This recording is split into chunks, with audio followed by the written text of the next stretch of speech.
this strain of anti-Semitism, anti-Zionism, or the denial of Israel's right to exist, you need not be a Jew to be the target of. You need just stand up for human rights in their original intent. And that has been enabled by democratic governments, administrations, entities, institutions, agencies, organizations that have allowed the hijacking and the weaponization of human rights, for the demonization and the delegitimization and double standards of the State of Israel, not just a problem for us, collapsing the entire infrastructure that was hijacked and weaponized. Hello and welcome to State of a Nation. I'm Eylon Levy. October 7th triggered a wave, an explosion of anti-Semitism around the world, making attacks on Jews around the diaspora the eighth front of the Iranian regime's regional war against Israel. That's why it was so important for me to sit down with Michal Cotler-Wunsh. She is a former member of Knesset and Israel's special envoy for combating anti-Semitism. Together we talk about what the true meaning is of never again. We talk about how Jews around the world are on the front lines of their country's fight to remain liberal and democratic, and we ask why the Iranian regime wants to kill her dad. Join me, beyond the headlines and between the lines. Breaking news out of Israel this morning. Shocking hostage taking. Hundreds of Israelis are dead. I want to bring in Israeli government spokesman. Eylon. What happens with a 4-day pause? How do you resolve this? Where does this go? Michal Cotler-Wunsh, welcome to State of a Nation. Thank you for having me on, Eylon. I'm glad to have you here. We've been trying to make this work for a while, and it just so happens that you're coming on the podcast soon after news broke that Canadian authorities foiled an attempted assassination attempt by the Iranian regime against your father, law professor Irwin Cotler. Now, first of all, I'm glad he's okay. Me too. Tell us, who is your father, Irwin Cotler, and why would the Iranian regime want to kill him? So I want to add, before I explain who he is, the importance of understanding that his entire life's work has been dedicated to human rights and to giving voice to the voiceless, to essentially fighting for the freedom of thousands of people around the world. And you're right, the assassination attempt that was foiled and was actually published, that occurred about a month ago, just a little over a month ago, is part and parcel of actually 24-hour-a-day police protection that he's been under since October the 7th, when he's in Montreal. And when I say that to Canadians, the understanding that this possibly the greatest human rights warrior in Canada's history, that fought for the freedom of thousands of people around the world, is essentially under house arrest in his own home in Montreal, Canada, and is not free to leave the house when he would like to leave, certainly without, well, you would not believe, but 7 black Suburbans that take him everywhere that he goes, whether it's the hospital or a haircut. It is what should be a devastating moment that sounds or rings all the sirens for all Canadians. As you said, thankfully he's okay.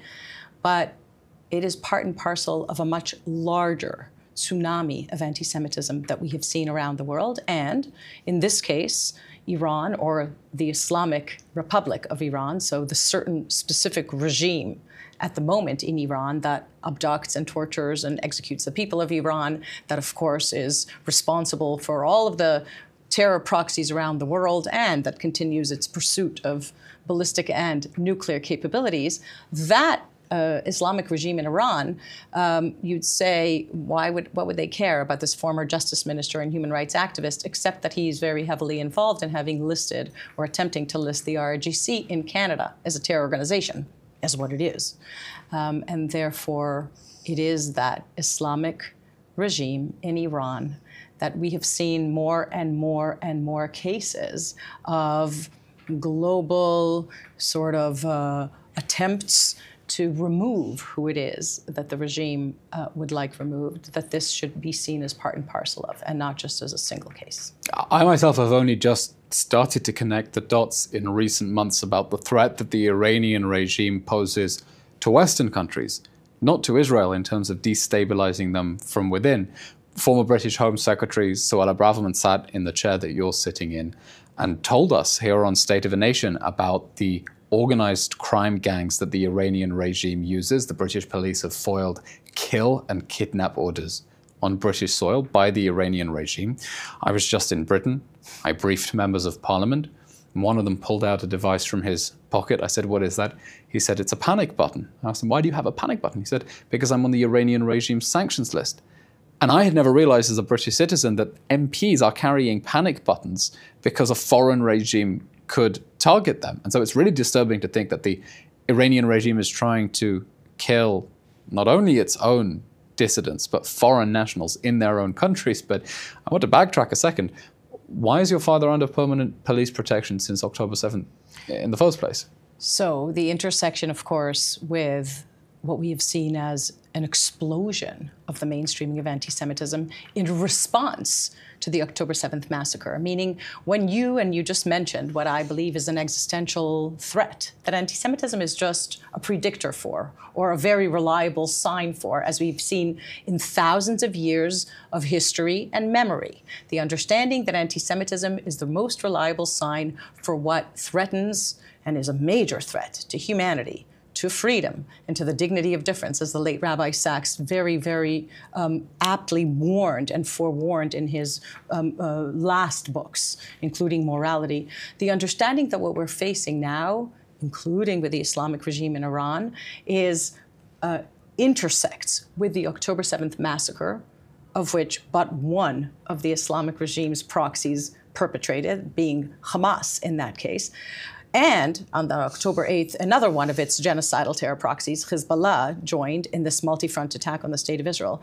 That is not something that we can sort of gloss over anymore and see each event as a standalone event. It is a part of what I call the unconventional war for public opinion, or the Eighth Front, that has been raging for decades. Now, it hijacked and weaponize the international institutions. And as a lawyer, I can tell you, having tracked what it is that happened in the international institutions, including or beginning with the 1975 Zionism as Racism resolution, which we remember now that we marked 49 years, Patrick Moynihan, the US ambassador to the UN, understanding then the reality of today. Michal, we're getting carried away. I want to understand why your father was under police protection since the 7th. What happened to trigger that the Canadian authorities, sometimes appear to be sticking their heads in the sand about the nature of extremism in Canada. And I want to tell you about some experiences I had in Canada as well. But why would a former Canadian Justice Minister need police protection? What was the trigger? Because the normalization of anti-Semitism that we saw on the streets, including on Canadian streets, on campuses, including Canadian campuses, enabled or emboldened those elements of the Islamic regime, dormant cells, if you will, living in Montreal, Canada, to actually be able to, or not just embolden them, but to be able to carry out their intent, yes, to assassinate the former Justice Minister of Canada, who is very heavily involved with listing the IRGC as a terror entity, who also happens to be a human rights champion and a Jew in Montreal, Canada. And the understanding of what we have seen as part and parcel of what I have called already the tsunami of anti-Semitism, that in response to the worst attack of Jews, war crimes, crimes against humanity, perpetrated on October the 7th, we see Jews attacked around the world.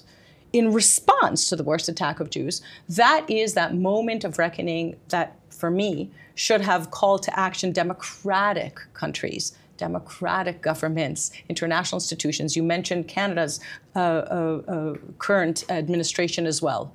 The false moral equivalence the democratic countries, including Canada's, created between the genocidal, barbaric savages that perpetrated the atrocities of October 7th, and I say over and over again, 10/7, like 9/11, was the attack of barbarism on civilization. But that's not the way it went down. The immediate response, well, a little bit of pity for a day or two, but the immediate response was false moral equivalence between that, genocidal terror entities of a murderous Islamic regime in Iran, and the democratic country that defends itself from that intent to annihilate it, from that genocidal intent. And my father is just one of the many individuals, Jews around the world, and actually non-Jews, because this strain of anti-Semitism, anti-Zionism, or the denial of Israel's right to exist, you need not be a Jew to be the target of. You need just stand up for human rights in their original intent. And that has been enabled by democratic governments, administrations, entities, institutions, agencies, organizations that have allowed the hijacking and the weaponization of human rights for the demonization and the delegitimization and double standards of the State of Israel, not just a problem for us, collapsing the entire infrastructure that was hijacked and weaponized. And again, it's a single case, and it's a case study that should be alarming to all Canadians and to all who cherish freedom and humanity. But it is just a single case, and it's time that we connect the dots and see this as a raging eighth front of war. And that's a really critical point that I try to emphasize when I speak to foreign audiences, that just as Israel is fighting on the front lines of humanity here in the Middle East, the Jewish communities of Western countries are fighting on the front lines of the cause to keep those countries liberal, democratic, healthy, sane, and that the way to fight back against the wave of hatred against Israel that is importing political violence into these countries, real political violence, is not to humor the protesters and say, well, maybe you have a point, maybe Israel is really evil after all. It's to stamp it out, make it clear what side you are on, and that's by standing with Israel against the forces of hatred. You are standing up for Canada. You are standing up for the US. You are standing up for the Netherlands. I was just at as well, but by the way, it's taken for granted that Israel is committing genocide. The situation there is truly, truly appalling. And therefore, the fight for Israel is about standing up for other Western countries and not just standing up for Israel. Now, you spoken at length. I want to try to unpack some of these issues, so there's no need to run straight ahead, about the connection that we're seeing between anti-Zionism, the hatred of the state of Israel, anti-Semitism, the attacks that we're seeing on Jews around the world, which is the eighth front of this eighth front war. And you do this in your capacity as Israel's special envoy for anti-Semitism, or rather for combating anti-Semitism. The anti-Semitism Tsar, we could say. Otherwise, I'm doing very well if it's for anti-Semitism. Yes. Good KPIs. Yes. Israel's special envoy for combating anti-Semitism, a position you assumed just shortly before the war. So first of all, what does that mean that you are the special envoy for anti-Semitism? What does your work involve for combating anti-Semitism? So to make very clear, I'm one of about 35 special envoys for combating anti-Semitism appointed all over the world. Most Israelis don't know that this role exists. And I fill my Not that Israel has 35 envoys. No. Different the countries United States, have. Canada, Right. European governments, South American countries have Australia has one. I think I met her just now in right? Australia. Exactly right. And the understanding that Israel joined a little bit late in the game. I'm Israel's second special envoy. My predecessor, you may know, is Noah Tishby.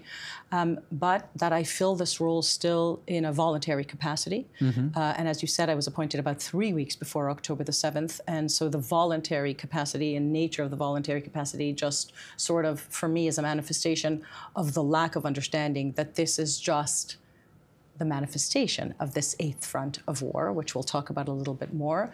Indeed, what it means, or what it has meant up until now, is that I have been on more airplanes, just like you, and in more cities and on more campuses and met with more legislators and more media than in my entire life. Since October the 7th, I basically left my very best friend's son's Shiva, who was killed on October the 7th, down south. What happened? If we can digress a second. Absolutely. Ari Ziering, like many of our heroes, we were in shul, as you remember, it was Shabbat, it was Simchat Torah, those of us that either were dancing at the Nova Peace Festival or dancing with the Torah. Most of us were in bed at 6:30 in the morning. So 6:29 we were in bed and awakened, but those of us that were then in the army, and many of the heroes that ran basically into the fire. It's still an untold story, the magnitude of it. I remind us that 140% of those that were called up on that day showed up. 140%. I often say when I speak to audiences, if 140% of us show up to this multi-front war in the way that the heroes on October 7th and since October the 7th has shown up, then we've got this, right? 140%, and Ari Ziering was one of those who was called up, who ran down south and basically said to his younger sister, tell mom and dad that I'm going down south, I won't make it to synagogue this morning, and was killed a few hours after in battle, heroically, as many, many other heroes were killed. And we were informed that Motzei Shabbat, that Saturday night, that he was killed. And I actually left his Shiva knowing that this is the only war front that I know how to fight. So I didn't yet know precisely what it was that I would do in the United States, but I did know that the tsunami of anti-Semitism would come soon thereafter. So in my capacity as Israel's Special Envoy for combating anti-Semitism, I felt it was very important that I be there, not just to speak to legislators and to decision makers and so on about what it was that should be ringing the sirens there, but also to be there for the community that would be all of a sudden faced with the shock of what could have been anticipated, in my view, as this tsunami of anti-Semitism that hit immediately thereafter. So not only the anti-Semitism that fueled the atrocities of October 7th, but anti-Semitism that would fuel the responses of silence, right? Me too, unless you're a Jew, of denial that began on October the 7th, even while those barbaric savages live streamed what they perpetrated. Denial began. That was, to me, one of the most devastating, because whereas it took decades for Holocaust denial of 10/7 began on 10/7. Yeah, I remember soon after the attacks, the decision was made within a few weeks to screen to journalists the 47 minutes of atrocity footage. And I gave a press conference as the government spokesman back then and said, in response to a Holocaust denial-like phenomenon evolving in real time, we are going to show the evidence of the atrocities. And Mark Regev, who was my superior at the Prime Minister's office, gave me a slap on the wrist and says, Holocaust denial-like phenomenon, don't you think you're going a little bit too far? I said, Mark, you are not seeing what is happening on social media now. They are denying and then later projecting onto Israel, right? The atrocities in real time. Right. But anyway, I digress down memory lane. And in addition to denial, right, justification, right? Judith Butler, who I studied in law school, rape as armed resistance. I'm so sorry. That's right. And the understanding that then not just silence and denial and justification, but the attack of Jews, the literal attack of Jews. And if I were there at the time with your conversation with Mark Regev, I would have said, it's not about what it is that happened in the Holocaust. Obviously, we do have a state, we do have sovereignty, and we do have an IDF. And never again for us means never again are we going to wait for somebody to come and save us. So, of course, the magnitude of the atrocities was not the same. Hang on. I just want to, you just said something interesting that I want to unpack. Because we've been saying never again, never again, never again is now. And that phrase, never again, means something very different to different people.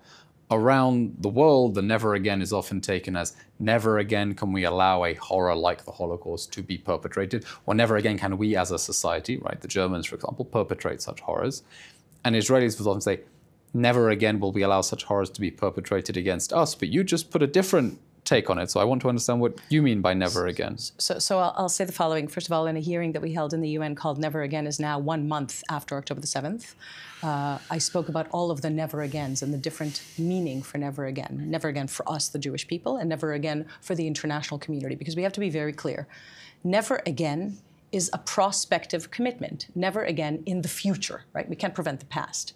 In order to be able to actually live up to never again in the future, we have to understand what it is that happened in the past, identify the current or the sort of threat in the present, so that we can prevent, right, the recurrence of atrocities in the future. Now, October 7th was the clear failure of never again, but never again was never meant for just Jews, right? Never again to anyone. When you understand that the international institutions, including the UN and all of its agencies, all of its committees, all of that infrastructure was created to ensure that never again to anyone, then you have to be able to understand what it was that happened that allowed the Holocaust to be perpetrated. And that's where I mentioned before the International Holocaust Remembrance Alliance definition is so important. Because in fact, we live in a world where, again and again, there's a genocide ongoing right now in Sudan as we sit here and speak. There are genocides in other parts of the world, and there have been genocides in other parts of the world. Real genocides. Real genocides, a word that has meaning. We'll talk a little bit about Not that anymore, and how it doesn't. that Orwellian inversion of fact and law, that appropriated genocide too. The understanding, and this is really important to understand, that the mechanism that enabled the atrocities of the Holocaust, too terrible to imagine, but not too terrible to have happened, is the mechanism we need to always be able to identify. And that mechanism is in the IHRA, the International Holocaust Remembrance Alliance definition of anti-Semitism. It's what singles it out as such an important definition. And let's park that thought for a moment. I'll just say what the mechanism is. Well, I want to unpack that, but I just want to go back to what you were saying now about October 7th being the failure of the promise of never again, because that is a really jarring and haunting thought. It's a failure on the Israeli side that when we say never again will we be defenseless, never again will we be helpless, the mechanisms that we, the Jewish people, had established to protect us from that sort of genocidal violence collapsed. They collapsed on October 7th. And as well, internationally, the concept of never again. Never again? You allowed, through UN-funded schools, the jihadi ideology committed to a Nazi-like hatred of the Jewish people to flourish in Canadian, American, British taxpayer-funded schools. That's also a horrific betrayal of never again. And we need to learn those lessons in Israel, how we not underestimate our enemies, and internationally as well, in holding to account the officials who allowed this virulent anti-Semitism to flourish under the scenes, but under the surface. And I wonder then, as Israel's special envoy for anti-Semitism, you're a kind of diplomat, essentially. So, I come at this from, as I said, a very intense legal background as a former legislator that founded actually an interparliamentary task force to combat online anti-Semitism, and more importantly, as a human rights activist. And so when I was able to address these issues, I don't think that diplomat is what any of my colleagues certainly would view me as. And thankfully, I haven't been appointed to a role. Exactly. I hope you're undiplomatic. And I haven't been appointed to a diplomatic role. So, in many ways, I am not an ambassador. I am, in a voluntary capacity, Israel's special envoy for combating anti-Semitism. I just want to go back to the mechanism. And within that, when you speak to, well, I want to unpack that, but this issue is really important as well. The anti-Semitism that fueled October 7th. Do you find that in your conversations with international partners, with diplomats, that they understand the anti-Semitism in Hamas's ideology, within the Palestinian movement writ large, or is there still complete denialism about the ideology that they are funding and fueling and fomenting? So you've just answered your question, actually, in the latter part of your statement, because not only do they not understand it, they fund it and fuel it, right? And that's where I go back to understanding the critical imperative of the International Holocaust Remembrance Alliance definition. Okay, tell me, what is the IHRA definition of anti-Semitism? And I'll say why it's critically important. If we understand anti-Semitism as what it is, a shape-shifting, ever-mutating virus that evolves or mutates, because anti-Semitism didn't die in Auschwitz, it just mutated, right? So if we understand that, and we understand that anti-Semitism evolves by latching on to the guiding social construct of each time, religion, science, and the secular religion of our times, human rights, then we understand that this mutation of anti-Semitism, too, needs to be identified. Now, the International Holocaust Remembrance Alliance, the result of a very long democratic process, includes 11 examples that enables to identify all strains, all existing strains, by the way, devastatingly, I will say, as I just said, because it's a thousands-of-year-old lethal virus that mutates over time. Likely there will be another strain of what we call anti-Semitism. Today, we have 11 strains identified in the IHRA, and the mechanism that I spoke about before. So hang on, what is the definition? It's a whole-page definition that includes 11 examples, but I would like to point out the mechanism that's a part of the IHRA that's missing from all other definitions that have been offered. And the importance of that mechanism is a little bit what we were speaking about before, because dehumanization and delegitimization and double standards, actually Natan Sharansky's 3 Ds that are part and parcel of the IHRA working definition of anti-Semitism, that is the mechanism that enables atrocities too terrible to imagine, but not too terrible to happen. Again and again, not never again. Precisely the likes of which occurred on October the 7th. And if you think of those 3 Ds, dehumanization, you are not a human being. And therefore, you could rip down the poster of Kfir Bibas, because that's not a human baby in the streets of New York City or Washington or Berlin. Dehumanization, delegitimization is not criticism of the state of Israel. Delegitimization denies Israel's very right to exist in any borders. That's what we saw on October the 7th. It wasn't about 1967 or any borders of Israel. It was about Israel's very existence and double standards. The understanding of double standards in the international institutions, but also in university spaces, also in city spaces, the enforcement of any principle or rule selectively, or double standards in the application of any principles, including holding Israel to a completely, I'm going to say, not just double standard, non-existent standard in the way that it prosecutes war, Double standards undermine or collapse the entire infrastructure. If you apply rules selectively, it's no longer worth the paper it's written on. So the mechanism that is part and parcel of the IHRA is critical, those three Ds. And the understanding that IHRA was not just the result of a long democratic process randomly.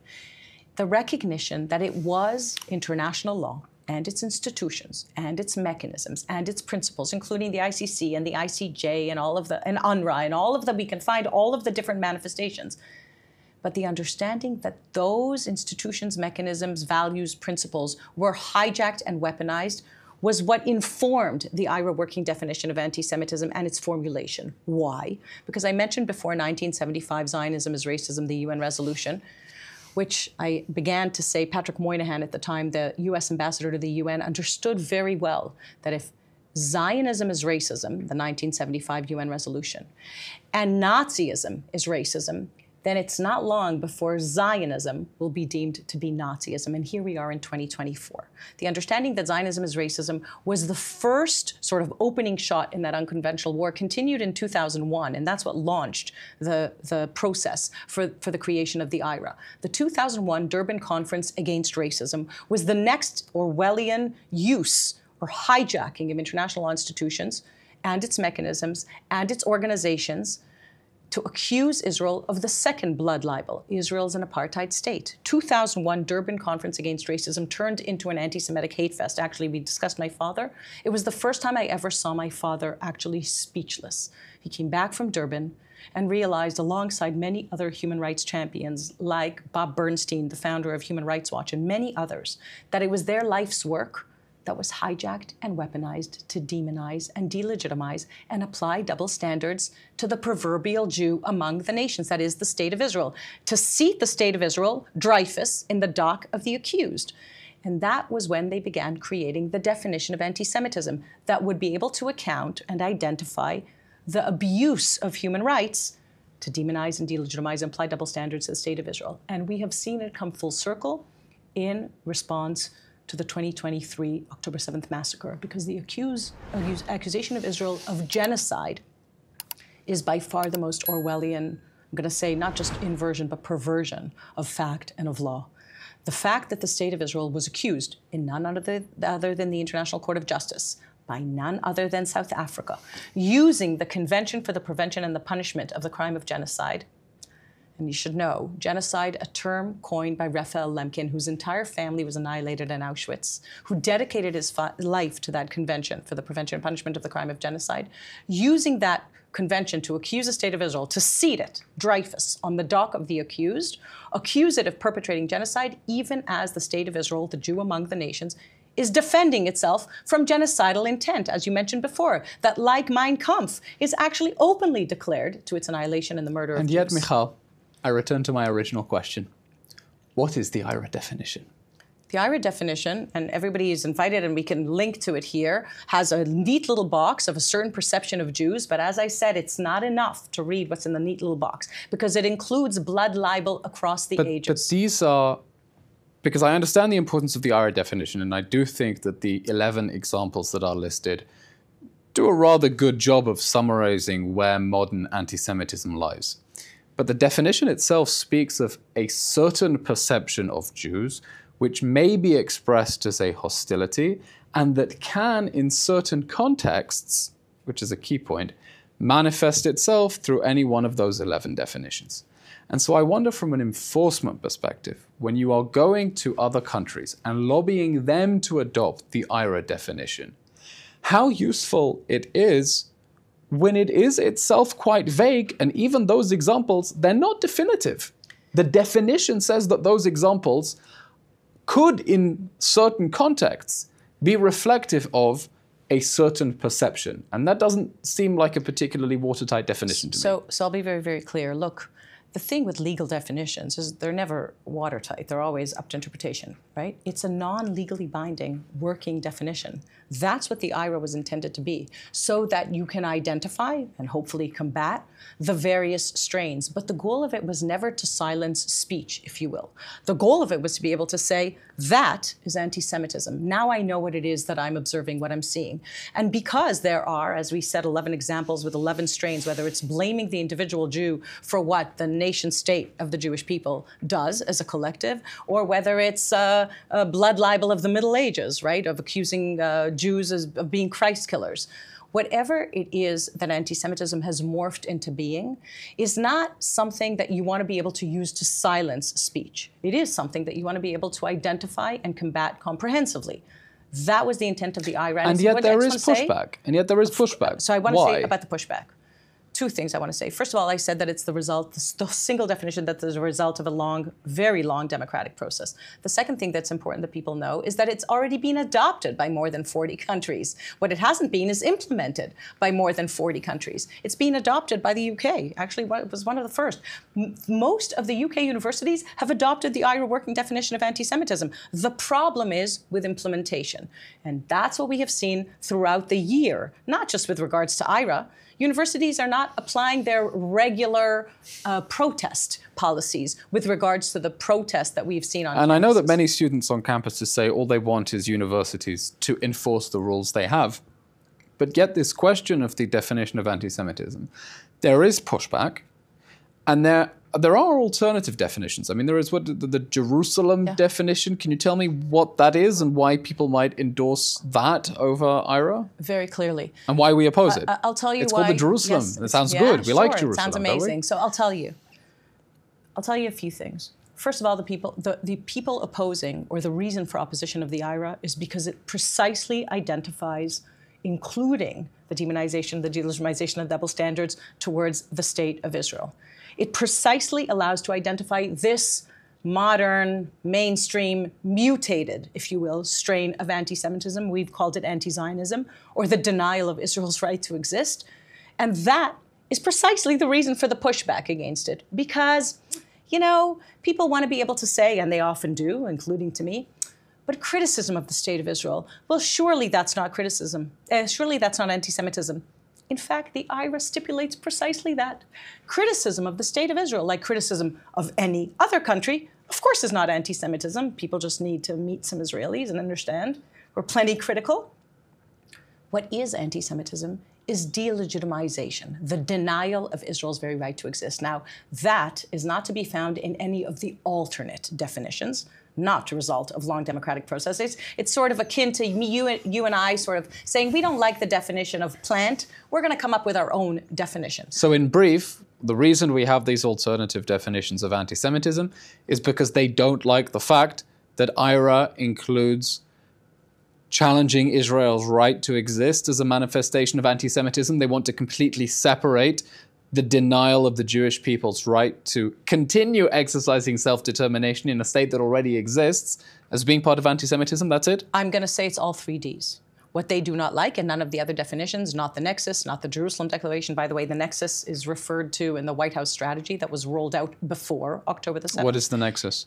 So the nexus also does not include the demonization and the delegitimization and the double standards against the Jewish nation state. Without those three Ds, the nexus cannot possibly identify. What is the nexus? It's another definition that they pulled out of a basement, a group of academics that came up with an alternate definition because they did not like or approve of the fact that Israel was part and parcel of the definition of anti-Semitism, severing, if you will, this strain of anti-Semitism that we've called anti-Zionism, or the denial of Israel's right to exist, from just the targeting of Jews around the world.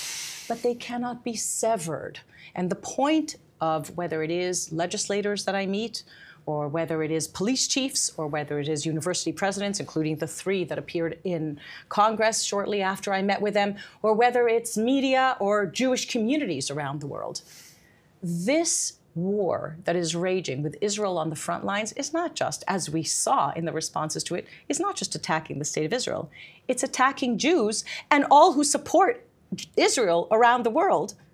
At this very, very time, it's one war. At the very same time, it is one war that is raging that demonizes and delegitimizes and applies double standards to the state of Israel. So without those 3 Ds, and only the IHRA working definition has it, you can't actually identify and combat what we have seen that has normalized or mainstreamed. By the way, actually the older types of anti-Semitism, so they all intersect. Oh, right? they've all the come out. Mein Kampf anti-Semitism. We were Of speaking course. about Canada. I did a tour of Canada with Stand With Us Canada, went coast to coast, sea to sea, as they say on Canadian, right? Not from the river to the sea, from the sea to sea. Sea to sea.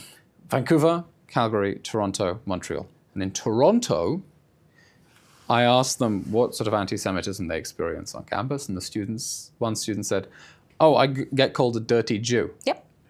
I said, "Has anyone else?" And someone else put their hand up. I said, "Where is this coming from? Is this coming from the Muslim students or from the white Canadians?" Like, "Oh, it's the white Canadians." Oh, yeah. The white woke Canadians who think they're on the progressive left who are calling them dirty Jew. But anyway, Michal, I want to put the anti-Semitism issue to one side, just because I don't want everyone to think that being special envoy for anti-Semitism is the only thing you do, special envoy for combating anti-Semitism. Trying. Is the only thing you do or the only thing you've done, because you have a rich career in public life. And one of the things that you've been focusing on for many years, before you were a lawmaker as well, was the hostage issue. Because we speak now of the October 7th hostage crisis, but the October 7th hostage crisis began long before October 7th.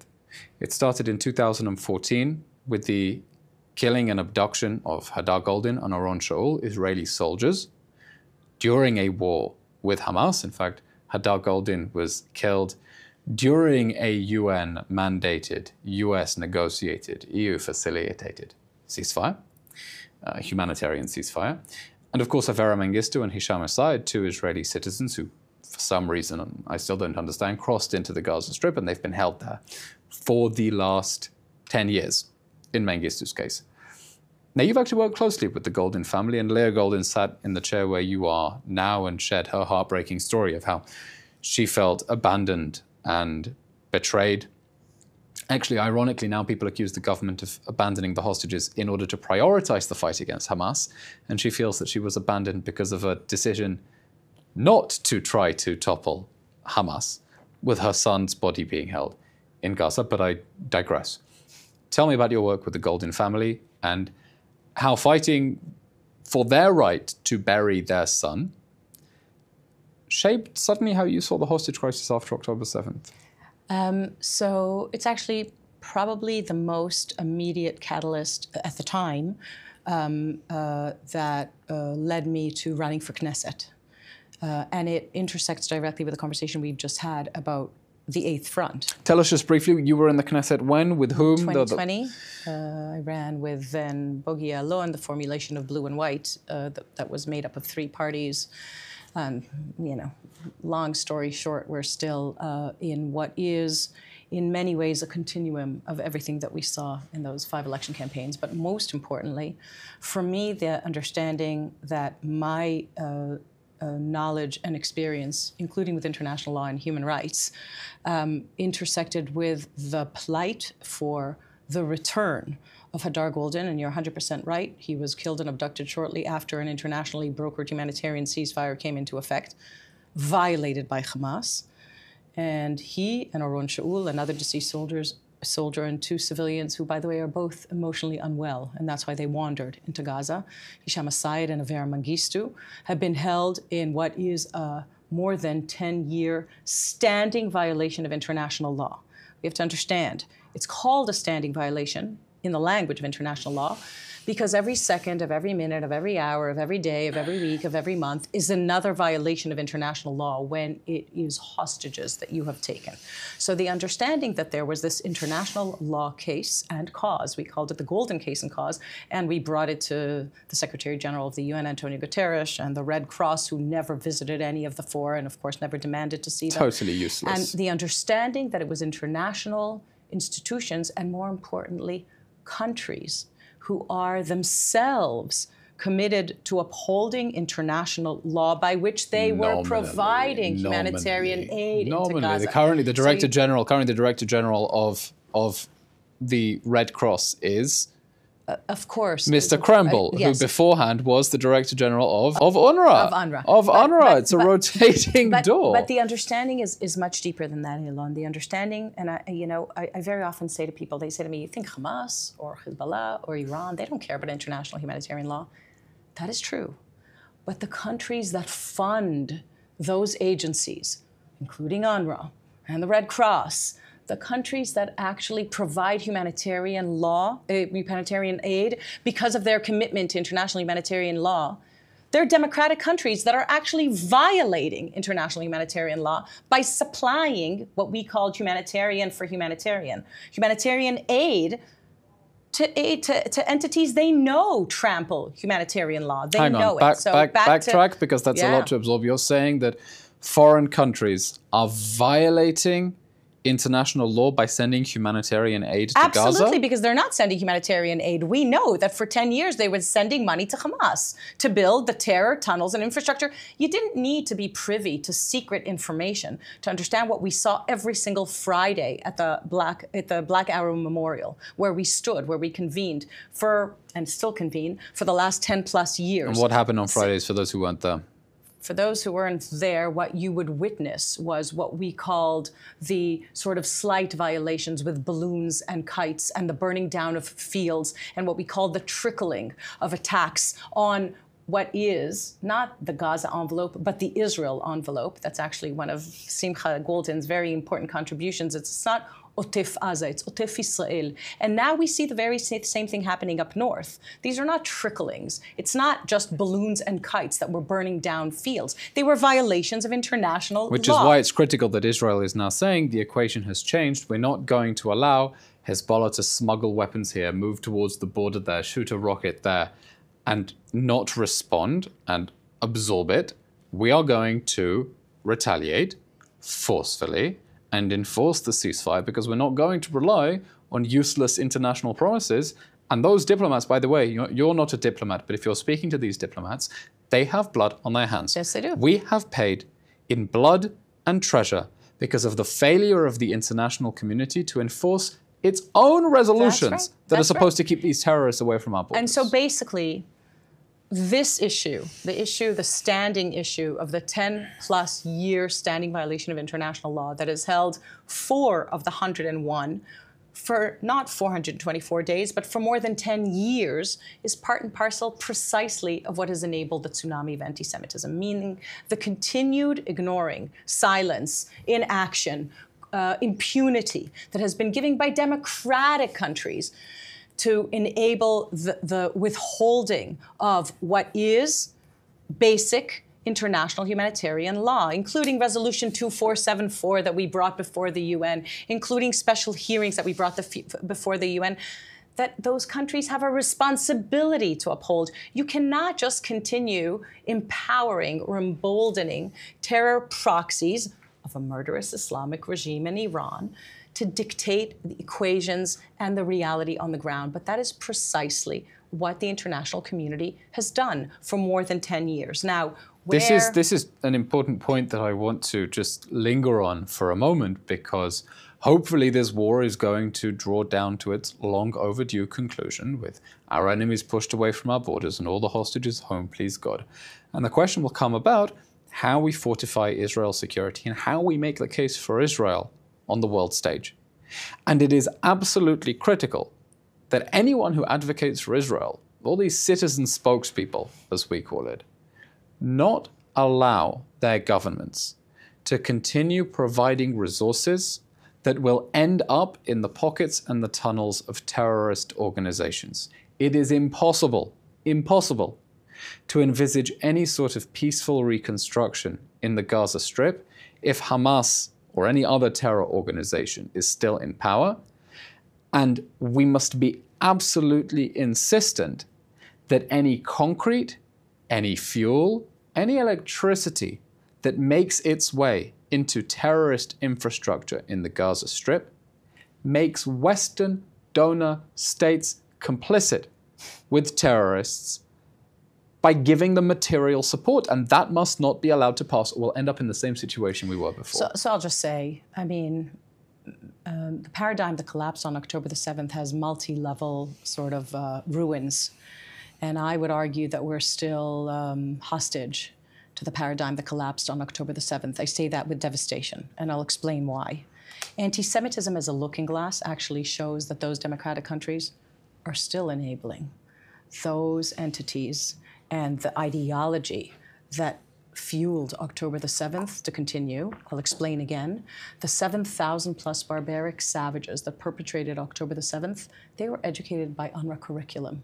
But there are Palestinian children being educated by UNRWA curriculum now. By the way, this was apropos your work about combating anti-Semitism. I got it right this time, right? I recently visited the British Parliament. I've been speaking with lawmakers, media, and one point that struck with everyone, and you can see the moment they say, I hadn't thought about that before. I said, we know UNRWA staff took part in October 7th. Now, we know that not all the October 7th terrorists were UNRWA staff, but all of them were UNRWA graduates. Because if UNRWA teaches most of the children in Gaza, it means most of the October 7th monsters went to Canadian, British, Dutch, delete as appropriate, taxpayer-funded schools, and that is a damning indictment of your foreign policy. And this is a point that Israel needs to be making more forcefully, because you're right, UNRWA is not only teaching in Gaza, they're teaching in the West Bank, they're teaching East Jerusalem. In East Jerusalem, which is absolutely something we need to fix. But I digress. So you don't digress. You actually bring us of the understanding that UNRWA was born in sin. I say that because UNRWA is the single refugee agency that actually services only one group of refugees, whereas all other refugees around the world have another refugee agency that has far less budget than UNRWA.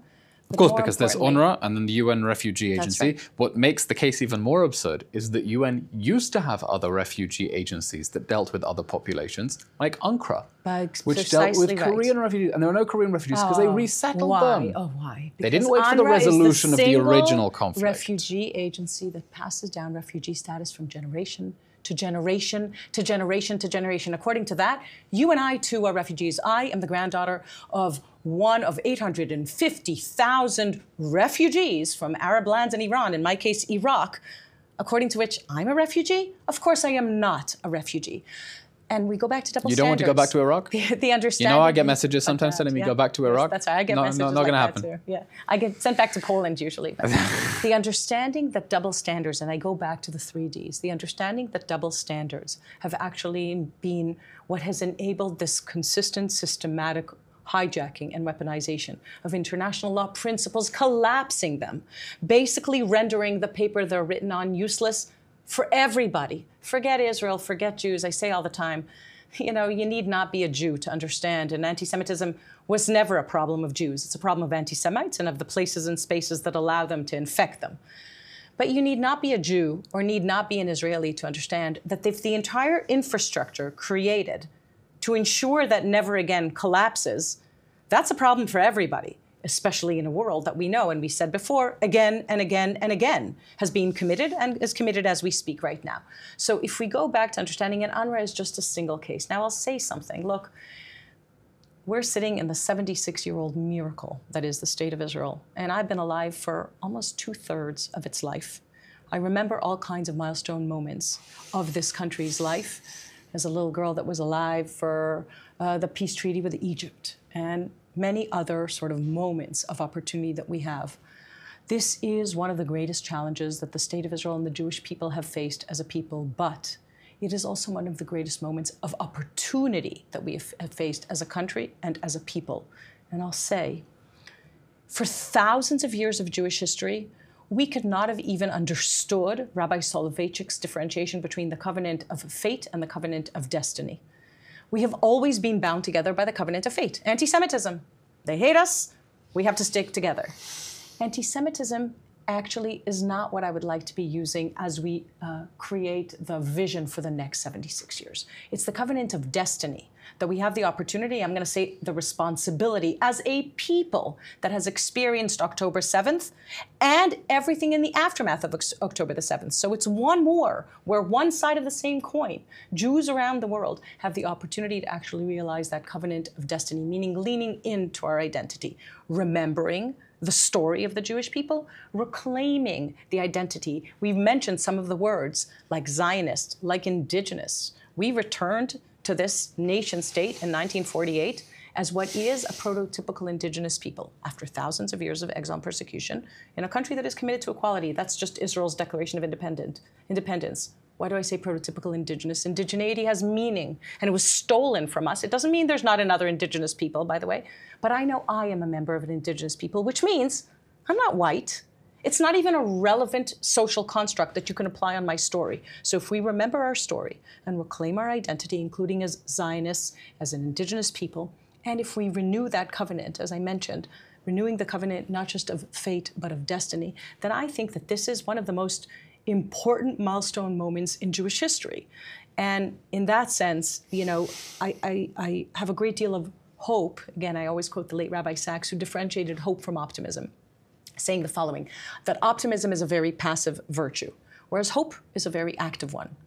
And it takes not very much courage to be an optimist, but a great deal of courage to have hope, of course, reminding us that hope has kept us alive for thousands of years, and that it's the anthem of the State of Israel, Hatikva. And on that note, yes, this has been a fascinating conversation, and I have learned so much, not least that you too are an Iraqi Jew, and we'll have to exchange Tabit recipes. And former lone soldier. And former lone soldier. We'll put exchange our Tabit recipes and put them in the podcast notes. Michal, how can people follow you and your work as Israel's special envoy for combating anti-Semitism? Did I get it right this time? Absolutely. Hit the nail on the head. So I'm very easy to find. It's just Cotler-Wunsh across, you know, the social media sort of outlets, and I do not a typical Iraqi Jewish surname. Yes, exactly. No. And I do intend to actually take this the next level and create what the State of Israel now has to do in order to be able to combat this eighth front, and that is to create a national strategy for combating anti-Semitism of the State of Israel, as many countries have, except that in our case, as Israel is the nation state of the Jewish people, it has to have an international component of identifying and combating anti-Semitism. I think that alongside my, as I said, colleagues around the world, we have sort of accepted these global guidelines and referenced IHRA and the International Working Definition. But following this work and following the work that you do, I think that each and every individual who watches this has a very important role as boots on the ground in this very important moment, I'm going to say, of challenge and opportunity for the Jewish people, for the State of Israel, and for humanity at large. Fantastic. I look forward to reading and unpacking your Israeli strategy for combating anti-Semitism. We'll have to have another discussion to follow up and unpack that. Michal Cotler-Wunsh, Israel's special envoy for combating anti-Semitism. Thank you, Eylon. Thank you for coming on State of a Nation. Thank you. And that brings us to the end of today's episode of State of a Nation with Israel's special envoy for combating anti-Semitism, former member of Knesset, Michal Cotler-Wunsh. As always, if you enjoy these episodes and find them interesting and educational, please like and subscribe on YouTube, Apple Podcasts, or Spotify, or why not all three, wherever you get your podcasts. Give us a like, subscribe, share this link with a friend who you think will enjoy learning more beyond the headlines and between the lines with us here on the podcast. I'm Eylon Levy, and thanks for joining us.